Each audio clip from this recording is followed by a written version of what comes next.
भाजपसाठी आरएसएसनं आखलेल्या रोडमॅपची।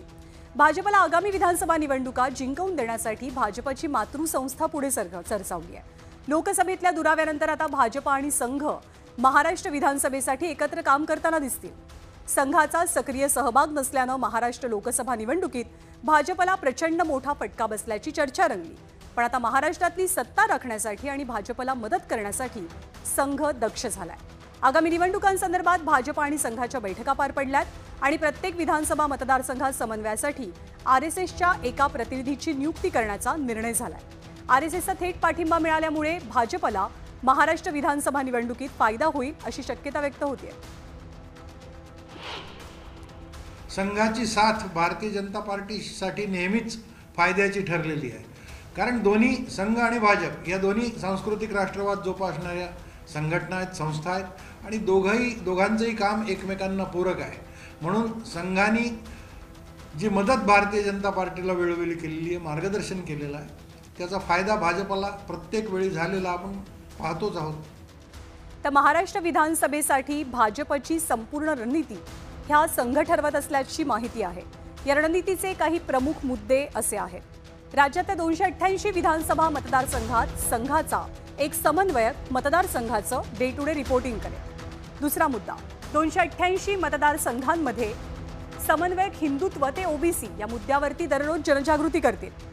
नितेश राणे यांच्या मार्फत हिंदुत्वाचा मुद्दा सर्वदूर पसरवण्यात संघाची भूमिका मोठी असल्याचं बोललं जात आहे। संघ परिवारातील वेगवेगळ्या आघाड्यांच्या मार्फत प्रत्येक मतदारसंघात एक प्रचार यंत्रणा सुद्धा उभारली जाणार आहे, ज्याचं संपूर्ण नियंत्रण हे संघ परिवाराकडेच असेल। बहुजन हिंदुत्व या धर्तीवरती संघाची भूमिका निर्णायक ठरण्याचा सुद्धा अंदाज आहे।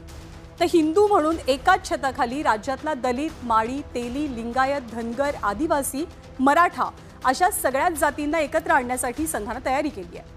अतुल लिमये हे असे व्यक्ती आहेत ज्यांच्याकडे महाराष्ट्राची संपूर्ण जबाबदारी विधानसभेसाठी देण्यात आली आहे। तिकीट वाटपापासून ते जागा वाटपापर्यंतच्या फॉर्म्युलापर्यंत संघाचा प्रत्यक्ष सहभाग असेल अशी सुद्धा चर्चा आहे। तर फेक नरेटिव्हच्या बाबतीत रिप्लाय करण्यासाठी संघच आता भाजपसाठी थिंक टँक म्हणून सुद्धा काम करेल। आगामी निवडणुकीमध्ये जागा वाटप आणि मुख्यमंत्री पदाचा चेहरा हे दोन मुद्दे महायुतीसाठी कळीचे असतील यात अजिबात शंका नाही। महायुतीचे तीनही प्रमुख चेहरे मुख्यमंत्री पदासाठी इच्छुक आहेत। भाजपकडे गेली 5 वर्ष हे पद नसल्यानं आपल्याच पक्षाचा मुख्यमंत्री व्हावा यासाठी भाजप सुद्धा आग्रही दिसते। महायुतीने अजून तरी मुख्यमंत्री पदाचा चेहरा घोषित केलेला नाही, पण संख्याबळाच्या फॉर्म्युलावरती मुख्यमंत्री निवडायची वेळ आली तर संघाची ही मेहनत भाजपच्या फायद्याची ठरेल अशी शक्यता व्यक्त होते। कोणत्या व्यक्तीला मुख्यमंत्री करायचं हा संपूर्णपणे भारतीय जनता पार्टीच्या अधिकार क्षेत्रातला प्रश्न आहे। जर भारतीय जनता पार्टीने संघाला सल्ला मागितला किंवा नाव सुचवा असं भाजपकडून सांगण्यात आलं तरच संघाकडून त्यावर विचार केला जातो, अन्यथा संघाकडून कधीही कोणाला मुख्यमंत्री करायचं, कोणाला आमदार करायचं, कोणाला खासदार करायचं या संदर्भात काहीही सांगितलं जात नाही।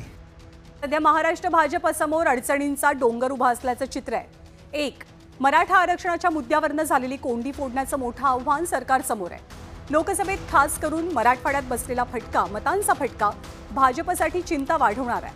मुद्दा क्रमांक 2, छत्रपती शिवाजी महाराजांचा पुतळा कोसळणं सरकारच्या प्रतिमेला तडा देणारं ठरलंय। याच मुद्द्यावरनं सुरू झालेला वाद अजूनही शांत झालेला नाही आणि देवेंद्र फडणवीसांच्या सुरतेच्या स्वारी संदर्भातल्या विधानानं त्यामध्ये आणखीनच भर टाकली आहे।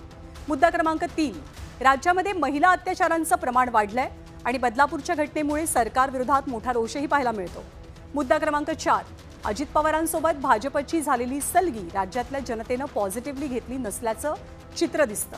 भाजपला लोकसभेत बसलेला फटका याच नव्या मैत्रीमुळे बसल्याची कुजबूज संघाच्या शुद्ध शाखेमध्ये रंगलेली होती। या अडचणींच्या मुद्द्यावरती मात करण्यासाठी भाजपला संघाची मदत फायदेशीर ठरणार का हे पाहणंही महत्त्वाचं असेल। आरक्षणाच्या मुद्द्यावर संघाने आपली भूमिका वेळोवेळी स्पष्ट केलेली आहे। ज्यांना आरक्षणाची गरज आहे त्यांना गरज असेपर्यंत आरक्षण दिलं पाहिजे ही संघाची स्पष्ट भूमिका आहे। महिलांवर जे अत्याचार होतात त्या अत्याचारासंदर्भात सुद्धा संघाने काल परवा केरळमधल्या पलक्कड येथे जी 3 दिवसीय समन्वय बैठक झाली त्या बैठकीत मुद्दा स्पष्ट केलेला आहे। महिलांवर जे अत्याचार होतात ते मान्य नाही, महिलांच्या सुरक्षेशी कोणतीही तडजोड केली जाऊ शकत नाही अशी स्पष्ट भूमिका संघाने व्यक्त केली आहे आणि संघाच्या बैठकीत त्या बाबतीत विचारमंथनही झालेलं आहे.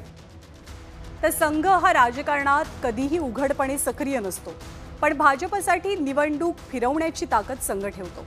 आपली विचारसरणी पुढे नेणारा पक्ष म्हणून संघानं नेहमीच भाजपला साथ दिली आहे. लोकसभेतल्या पडझडीनंतर सरसंघचालकांनी नेता अहंकारी नसावा असं म्हणत भाजपला द्यायचा तो संदेश नीट दिल्याचं बोललं गेलं.